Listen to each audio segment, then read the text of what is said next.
4వ వరుసలో కోతి సంపత్ రెడ్డి అనే పేరు ఉంటుంది. దాని పక్కన హస్తం గుర్తుంటుంది. ఆ హస్తం గుర్తు మీద మనకి ఇచ్చే స్వస్తిక్ సింబల్ స్టాంప్ ప్యాడ్ ఇస్తారు మనకి. దాని కరెక్ట్ గా ఈ హస్తం గుర్తు మీద ఇట్లా స్టాంప్ వేయాల్సి ఒక్కసారి వేయాల్సి ఉంటుంది. పైకి గీతలు పైకి దాటొచ్చు, కిందికి దాటొచ్చు, సైడ్ పోవచ్చు. దయచేసి గుర్తొచ్చుకోండి. ఇట్లా ఇచ్చిన తర్వాత వాళ్ళు ఆల్రెడీ మనకి ఇట్లా మలిసిస్తారు. ఫస్ట్ ఇట్లా ఓటీనే ఇట్లా మలిసిస్తారు మనకి. ఇట్లా మలిసిస్తే ఇట్లా తీసి ఓపెన్ చేసిన తర్వాత ఇట్లా ఈ సింబల్ మీద గుర్తించి మళ్ళీ ఇదే విధంగా మారవాలి. ఇట్లా ఇట్లనే ఎవరు కూడా ఓటుని బయటికి తీసుకురావద్దు. దయచేసి ఇంతకుముందు సంఘటన జరిగింది, బయటికి తీసుకురావద్దు. అక్కడనే ఉండి ఈ సింబల్ మీదనే ఇట్లా గుర్తు ఇట్లా స్టాంప్ కొట్టి ఇట్లా ఇచ్చి మళ్ళీ ఆ డబ్బాలు వేసి రాగలరు. హుజూర్నగర్ నియోజకవర్గంలోనే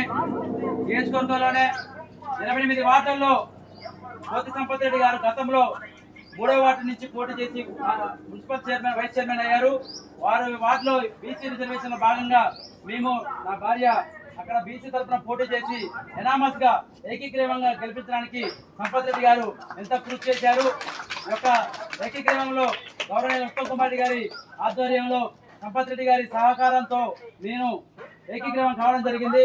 కాబట్టి మన 25 వార్డుని కూడా సంపత్ రెడ్డి అన్న అత్యధిక ఓట్ల మెజార్టీతో గెలిపించి అందరినీ మంచి ఉన్నత స్థానంలో చూడవలసిందిగా మనందరం కోరుకుందాం. కాబట్టి 25 వార్డు ప్రజలంతా కూడా హస్తం గుర్తు మీద ఓట్లు వేసి గెలిపించవలసిందిగా కోరుచున్నాను.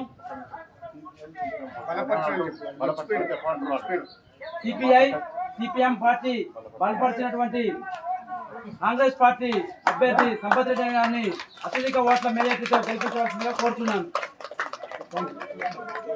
రావాలేం బాధ